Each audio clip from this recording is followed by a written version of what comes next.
안녕하세요. 녹색부동산 이강입니다. 오늘은 상가 매매 시 발생할 수 있는 부가가치세에 관련된 내용을 말씀드려 보겠습니다. 먼저 부가가치세란 간략하게 설명을 드려보면은 어떤 상업적인 거래나 과정을 거쳤을 때 수익이나 이윤이 발생하게 되면 그에 대해서 국가가 매기는 세금을 말합니다. 오늘 내용의 주된 내용은 부가가치세가 아니기 때문에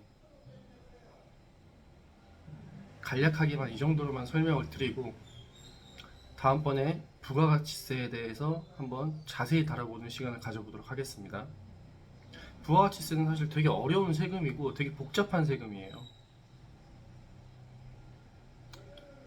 이게 언제부터 복잡해지기 시작하면은 제가 이제 부가가치세는 누가 내는 세금이냐에 대해서 설명을 드려보면은 부가가치세는 최종 소비자가 내는 세금이거든요. 여기서부터 이미 이상하죠. 제가 커피숍을 예를 들어 볼게요. 커피숍을 운영하시는 사장님께서는 매년 일정 기간이 되면은 일정 기간 동안의 부가가치세를 합산해서 신고를 하게 되죠, 세무서에. 그러면은 부가가치를 낸 사람은 사장님이에요. 보통 그렇게들 알고 계실 건데, 근데 실제로 이 부가가치세는 사장님이 내기만 했을 뿐 실제로 누가 낸 세금이냐면은 최종 소비자인 그 커피숍에서 음료를 마시거나 뭐 빵을 사 먹거나 한 고객이 낸 세금인 거예요. 고객에게 부가가치세를 받아 놨다가 그 세금을 보관하고 있다가 대신 납부를 하게 되는 거죠. 이렇게 구조가 좀 이상하다 보니까 내는 사람 다르고 또 세무서에 납부하는 사람 다르고 이러다 보니까 부가가치세가 좀 복잡하게 느껴질 수 있는데 오늘 결론적으로 설명을 드려보자면 부가가치세는 최종 소비자인 고객이 내는 세금이다. 여기까지만 설명을 드려보겠습니다.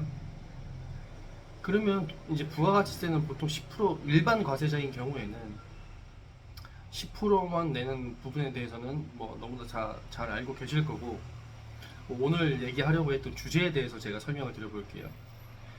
이제 상가를 매매하게 되면은 부가가치세라는 게 발생을 하게 돼요. 왜 발생을 하냐면은 아까 말씀드렸지만 상업적으로 어떤 이익이 상가는 주거를 위해서 저희가 구매를 하는 게 아니잖아요. 상가를 활용해서 어떤 사업을 한다던가 임대를 한다던가 어떤 이득이 발생하는 부분이기 때문에 이 부분에 대해서도 부가가치세를 받게 되는 거예요. 근데 보통 이제 오피스텔이나 뭐 상가 아니면 상가가 섞여 있는 상가 주택 등을 거래할 때 이런 부가가치세가 발생을 하는데 오피스텔을 예를 들어볼게요. 오피스텔을 거래하게 되면은 오피스텔 예를 들어서 1001호를 본인이 매매를 하셨다면은 1001호의 건물만 사시는 게 아니잖아요. 1001호와 함께 대지 지분, 그 오피스텔 땅의 일부분 토지도 같이 사게 되는 거죠. 그래서 이제 토지와 건물분을 나눠서 건물은 상업적인 부분으로 보겠다는 겁니다. 그래서 건물분에 대해서는 부가가치세가 매겨지게 돼요. 그래서 이 부가가치세는 누가 내는 세금이냐? 결론적으로 말씀을 드리면 아까 말씀을 드렸듯이 사는 사람이 내는 세금입니다. 즉 오피스텔을 매수하게 되는 매수자가 내게 되는 세금인데 이 세금을 내는 사람은 또 매도인이 내게 돼요. 즉 매도인 입장에서는 매수인에게 건물분 부가가치세를 받아 놨다가 보관해 뒀다가 세무서에 대신 납부를 하게 되는 구조인 거죠.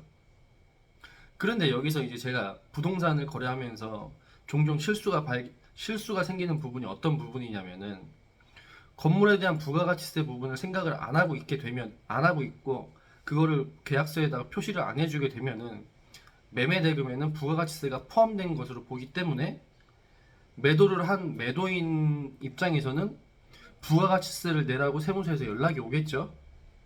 그런데 아까 말씀드렸듯이 이 세금은 매도인이 내는 세금이 아니고 매수인이 내는 부가가치세를 받아뒀다가 매도인이 대신 납부하는 형태인데, 매수인에게 받지 않은 부가가치세를 매도인이 내야 되는 상황이 발생하는 거죠. 이해가 좀 되셨나요?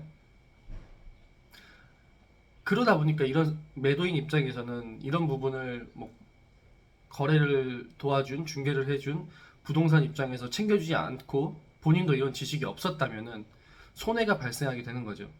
물론 이렇게 발생한 손해에 대해서 뭐 부동산의 책임을 물을 수도 있을 것이고, 매수인과 얘기를 해서 잘 협의를 할 수도 있겠죠.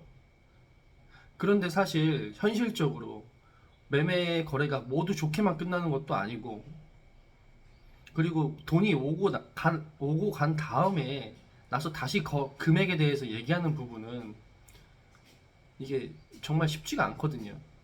그래서 애초에 계약서를 쓰실 때 별로 긴 내용도 아닙니다.